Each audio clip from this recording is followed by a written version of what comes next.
Yo, yo, yo, yo, yo! Pag-usapan natin ngayon. Si Manong Sabit Simpson. Galit na galit na kay ano eh. Kay Auntie Claire. Yan. Saka first time ko sa mahit na medyo nagagalit ha. Panoorin natin. Alright? Let's go. Na. Magandang oras po sa inyo lahat. Magandang Lahat oras. na nakikinig sa akin. Meron na akong gustong sagutin ang bato ng Malacanang. Noong nagpunta ako sa Roma, binato ako ng katakot-takot na mga trolls. Ang tawag ko dyan, maatak. Kala ko binato yung ano, kala ko binato ka. Kami na matanda ka, nagbabatayin ka mga gagawin ah. Dog. Alam niyo ba, attack dog? Ulol na aso, pag nakaamoy ng pera, kakagat. Now, sasagot, lahat. Parang ganun, no, Manong? Tandaan niyo po ito. Isa lang ang salita ko. Pag may totoo sa mga panira nila, magpapakulong ako. Ay, wag naman. Ngayon, hindi sila nakontento sa trolls. Ganun yan. Libo Ulan. naging trolls. Yung spokesperson ng Malacanang. Naman ako. Tandaan niyo po ito. Isa lang ang salita ko. Ayan na. Pag may totoo sa mga panira nila, magpapakulong ako. Wag naman, no. Wag naman, no. Hindi sila nakontento sa trolls. Ngayon, Guys, matanda na si Manong Sabit para makulong, ha? Kami na mayaman na yan ko, hindi na kailangan pera niya. Gusto lang niya siguro magtrabaho. May matanda na eh. Pag matanda ka na, mayaman ka na, nasa na lahat. Diba? Parang gusto mo kumilos. Gusto mo ma-stress. Okay yan. at ang naging troll, yung spokesperson ng Malacanang, Ay, oo. Claire Castro, Yusek Claire Castro. Bago yan. Baba ang spokesperson ng Malacanang, Bobo yan. naging parang attack dog. Yes, Dahil tama ka kung ka. basta magsalita, parang attack dog. Tama ka. Alam niyo ba, girl? Alam mo ang ba, pagsasalita girl? mo, Alam mo ba, girl? Alam mo ba, girl? Nice. Alam mo, Grimsy ka. Millennial ah. Sana tayo. May kinunab ako maskisa. Tigo, ano yung mga issue mo sa akin? Mismo, ang nagsasalita. Magsalita kayo ng totoo. Para kang attack dog. Alam mo ba, attack dog, sinabi ko na. Pag nakamoy ng pera, kakagat. Ay, mukhang pera yun. Nalubusan na ba kayo ng attack dog na ikaw na mismo ang nagsasalita? Magsalita kayo ng totoo. Oo nga. Para paniwalaan kayo ng tao. Wala kayong isang salita eh. Tama. Sasagutin ko, ano yung mga issue mo sa akin? Nabanggit mo, weteng. Sabihin ko sa'yo, on the record tayo mag-base lahat.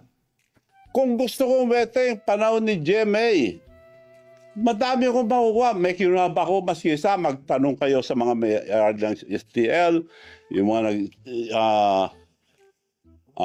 nagpapaweteng nung araw, doon sa bayan, sa probinsya ni Presidente. Wala akong kinuha. Kung interesado ko, ang dami mong nakuha. O, yun ang sagot ko sa weteng. Ano pa ang issue? Ang dami mong binabato na hindi totoo. Ano pa yung mga issue niya? Nenong. Piseso. Ikaw nagsabi yan, ha, girl? Alam mo, girl. Castro. Ikaw nagsabi, ano ba meron dyan? Bakit yun ang gusto mo? Bakit yan? Direktor. Bakit pinagpipilit mo direktor? Hindi ko po pinagpipilit. In-offer yan dahil ang sinabi sa akin ni First Lady noon, ikaw nagsabi si First Lady noon, there must be something for Manong Chavit, ang laki na tulong. PCSO o PAGCOR. Kinongratulate pa ko yung mga kaibigan niyang babae sa mga barkada niya sa Bacolod. Manong, congratulations, binigay na pala sa yung PAGCOR. Oh, mabuti naman para ibigay ko sa mga mayors ako para ang dami tumulong kasi. Hindi rin binigay. Siya okay lang, nagtabog ako. Antay, mag-antay pa rin ako. Antay. O kung hindi, pagkor, PCSO, wala rin. O, ito na. Nagtambo ba ako? Hindi. Antay pa rin ako. Pinag-antay ako, antay pa rin. Pumunta sa bahay ko si Melionaryong Robles. Chairman ngayon ng PCSO. Milyonaryo na raw, kaya tawag ko dyan, Melionaryong Robles. Pumunta sa bahay. O, Yumaman sa PCSO yan, tulungan, ganito. Ibibigay ko sa iyo ang, magantay ka lang, antay. Oo, bibigay ko sa iyo ang Laguna at Batangas. So, salamat naman para maibigay ko sa mga mayors na tumulong. Nung ibibigay na, tapos na antayin mo lang na matapos ang kontrata, nung tapos na, kinausap ako. Kailangan kausapin mo sa taas. Bakit? May instruction sa taas na bibigay sa iba. Ano? So, paano ka na, sino? Yun daw, doktor niya at saka meron pa. Hindi ko nasasabihin yung iba. Sosyo sila. O, nagantay ako, nagtampo ba ako? Antay pa rin ako. Antay lahat ang sinabi. 3 taon na ako pinag-antay. Antay tapos na ako. Pinag-antay ako So, yun ang sagot ko sa PCSO. Wala akong interest, girl. Sa PCSO, director lang. Na sinasabi mo, interest. Anong pinag-interesan mo dyan? Sila nag-offer niya, director lang. Dahil yun ang bakante nun. Isa-isa, nag-appoint. Oh, meron na naman na-appoint. Sabi ni Presidente mismo, baka naman malaking hindi, director na lang daw. O, director, okay. Madali yan. Libo yan, dami yan. O. Sabi naman ni Secretary Lagdame, ako bahala. Director lang ng PCSO, ako bahala. Antay ka lang. Antay. Isa-isa, may na-appoint na director. Tawag na naman ako. O may na-appoint na, wala naman. Akong bahala, Manong. Antay ka lang. May na-appoint na naman. Nagkita kami, akong bahala. Mantay ka lang. Hanggang napuno. To cut the story short, napuno. Ayun. Hanggang ngayon, wala. So, wala silang isang salita. Kaya ikaw, girl, dapat isa lang ang salita nyo. Huwag kayo magsinungaling. Dahil lahat ang sinasabi mo, puro kasinungalingan na panira lang sa akin. Kaya para kang, kung umasta ka, puro kasinungalingan talaga yan, Claire. Kung paano naging loyal yung gaga na yan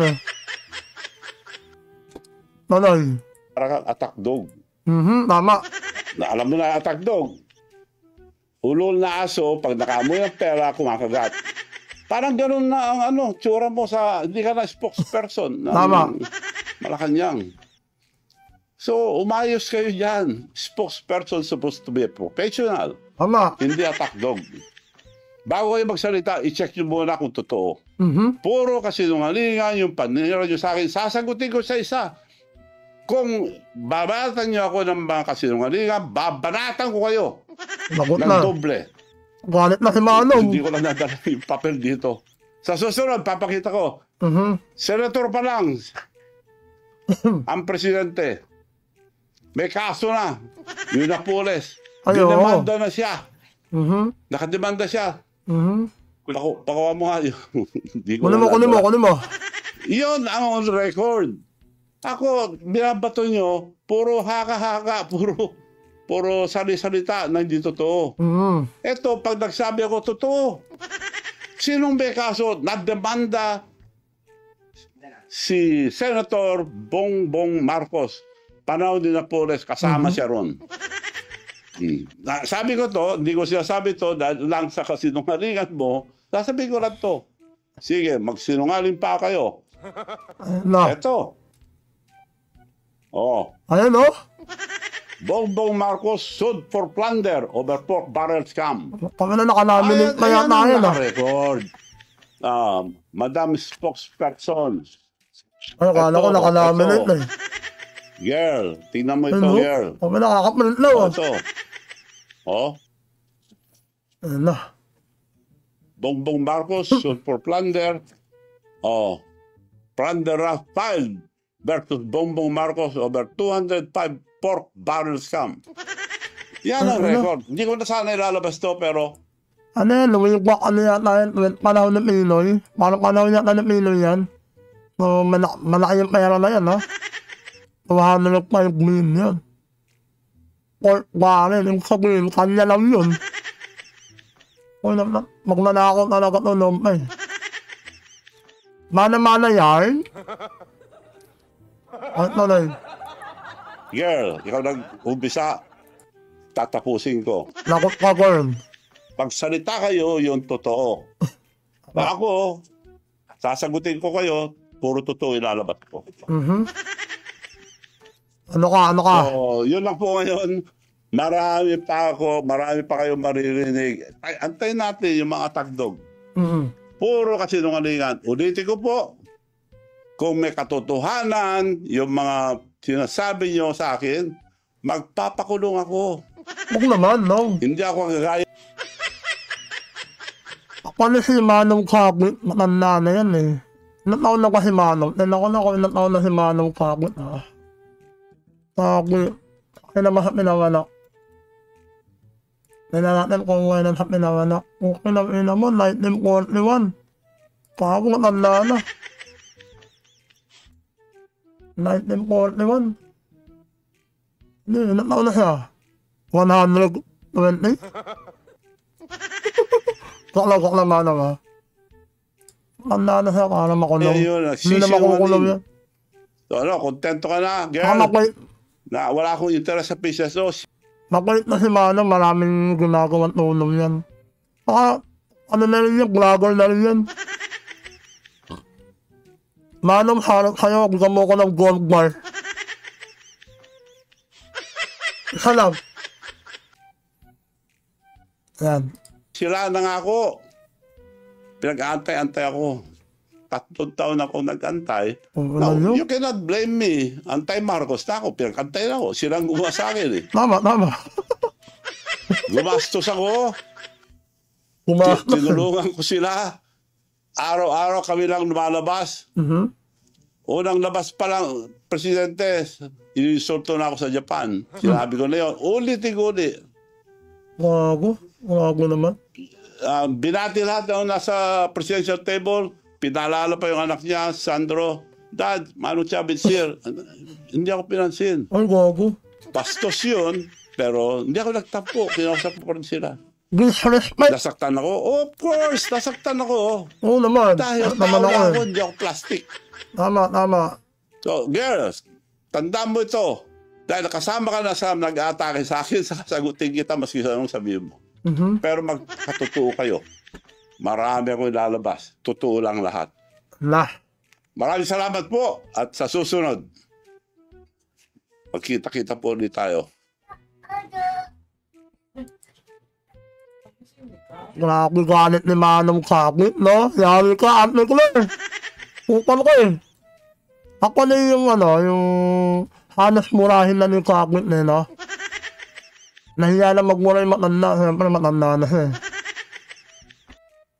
Maraming salamat guys. Pag huwag ko na muna mag-subscribe, ha? Huwag ina nyo. Salamat.